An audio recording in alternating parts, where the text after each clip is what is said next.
Bonjour et bienvenue sur le plateau de Terre d'Info pour ce nouveau numéro de Posez votre question, une émission consacrée à l'export des produits alimentaires et on pourrait intituler l'émission d'aujourd'hui Le goût des autres. Effectivement, on va s'intéresser au goût des clients à l'étranger, les clients acquis, si tant est qu'un client puisse être acquis, après tout on doit le conquérir tous les jours, et puis des clients potentiels qui aiment quoi en fonction de la région du monde dans laquelle il habite. C'est ce qu'on va essayer de voir. Je vous rappelle que l'émission s'appelle Posez votre question et que ça veut dire que les personnes qui sont présentes ici parmi le public peuvent poser leurs questions. Donc je vous encourage à le faire. Posez vos questions à nos invités que je vais vous présenter maintenant, à commencer par Pierre Montaner. Bonjour. Alors Pierre Montaner, vous êtes directeur de France Sopexa, spécialiste du marketing et de la consommation alimentaire, c'est bien ça? C'est cela. Ça veut dire quoi? Quel service vous apportez? Nous sommes une société donc de communication globale, donc ça va de la publicité en passant par la promotion dans tous les circuits de distribution, les relations publiques et les expositions, ainsi qu'une veille sanitaire pour le compte d'un client important qui est l'État. Alors, c'est ça, vous conseillez aussi l'État? On conseille aussi l'État. Nous avons une délégation de services publics sur les marchés export pour faire la promotion de l'image France. Vous avez beaucoup travaillé, je crois, en Europe centrale, Alors, en Russie et en Italie, non? J'ai travaillé 2 ans en Italie, 7 ans en Europe centrale et Russie. Avant de cela, j'étais en Grèce. Avant cela, j'étais au Royaume-Uni. Vous n'avez pas passé beaucoup d'années en France, alors? En tout, 2 ans. Bien. Là, ça tombe bien pour un spécialiste de l'exportation. À vos côtés, Nicolas Guise, bonjour. Bonjour. Alors, vous êtes directeur général des fromageries de l'Étoile. Alors, les fromages, ils sont là. On va les présenter tout à l'heure. On va en parler. Taille de l'entreprise? Taille de l'entreprise, nous regroupons donc 3 sites de fabrication, un petit peu répartis dans le sud de la France, à peu près 300 personnes.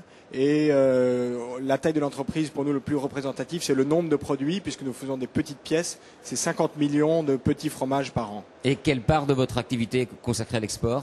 Eh bien écoutez, on essaie de la faire grossir, mais c'est pour le moment très faible, puisque nous sommes à 4% de notre chiffre d'affaires qui est réalisé à l'export pour le moment seulement. Et pourquoi c'est faible? Parce que c'est le début de l'aventure? Exactement, c'est le début de l'aventure, pour des raisons d'adaptation de produits, de capacité à discuter en anglais ou en langue étrangère, voilà, tout un tas de sujets dont on débattra peut-être. Bien.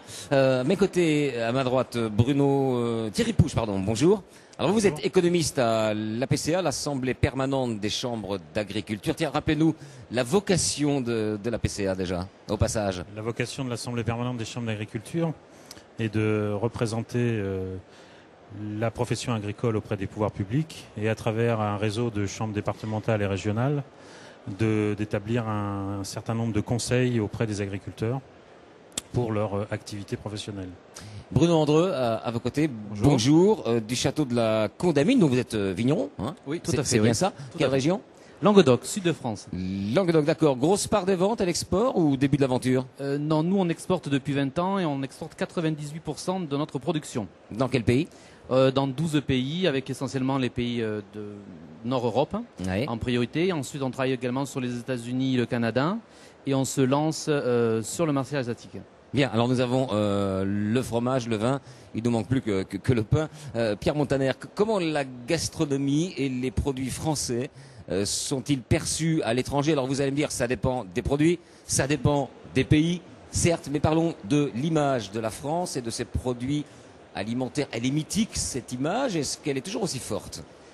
Alors vous avez parfaitement raison, elle dépend des produits, des pays, des cultures. Mais globalement, si on veut faire une image un peu rapide, c'est une image excellente. Oui. Il ne faut pas oublier que si on reçoit autant de visiteurs, de 60 millions d'étrangers qui viennent en vacances, c'est aussi pour notre gastronomie. Donc une image merveilleuse et en même temps une image qui est pas bonne parce qu'elle est une image de quelque chose de sophistiqué, quelque chose de compliqué et surtout de quelque chose de cher.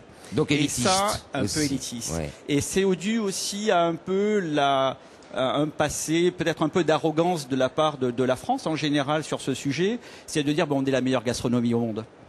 Et pour avoir vécu 30 ans à l'étranger, moi je peux dire, c'est faux. Il y a des gastronomies. On a une gastronomie qui est complète qui est très large, qui a un éventail de produits alimentaires ou de vins extraordinaires, mais nous ne sommes pas les seuls. Et donc il faut être humble, il faut s'adapter au pays, au marché, et pas être arrogant justement. Et essayer de s'associer à la gastronomie, venir s'inviter à la table. Alors justement, j'allais vous poser la question, est-ce que la gastronomie française se marie bien avec les gastronomies locales, d'une manière générale?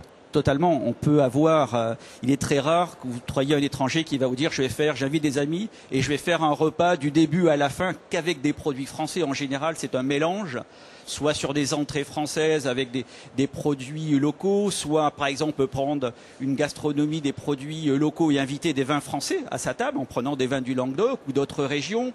On peut inviter par exemple des fromages français et les marier avec des vins locaux. C'est là-dessus où on peut justement s'inviter à la table de nos clients à l'étranger en étant humble quelque part et en disant c'est vrai, nous avons des produits extraordinaires, on va les marier à vos produits ou voire à vos recettes. Thierry Pouche, quelles sont les régions du monde les plus friandes de produits français? Est-ce qu'on peut établir une sorte de classement, de podium, de tiercé de tête? Le classement, il est très simple à établir. D'abord, les produits agroalimentaires français s'exportent en priorité vers l'Union européenne.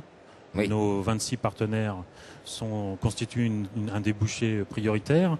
Et ensuite, sur les pays tiers, il y a un classement également assez régulier que l'on retrouve d'année en année. Les États-Unis, le Japon, ensuite la Suisse. Ça constitue à peu près le trio de tête de nos exportations agroalimentaires. Eh bien, voilà une réponse tout à fait précise. Je vous remercie. Donc, l'émission s'appelant Posez votre question, eh bien, on va solliciter peut-être des personnes dans le public. Qui veut poser une question? Madame? Oui, j'aurais voulu savoir... Bonjour, messieurs. J'aurais voulu savoir quelles sont les principales concurrences qui émergent de plus en plus sur les marchés étrangers par rapport aux produits agroalimentaires français. Voilà, la question de la concurrence. Qui veut répondre? Thierry Pouche? Effectivement, on voit depuis quelques années la montée de la concurrence sur les marchés mondiaux de produits agricoles et alimentaires. Alors, essentiellement, la concurrence brésilienne maintenant, en particulier sur des produits comme les volailles. Ensuite, toujours sur le sous-continent américain, l'Argentine, avec la viande bovine. Mais puisque mon voisin de droite est vigneron, il faut rappeler aussi qu'il y a une très forte concurrence qui monte sur les produits viticoles en provenance de l'Argentine, d'Afrique du Sud, mais aussi de Californie par exemple, et ne pas oublier l'Australie.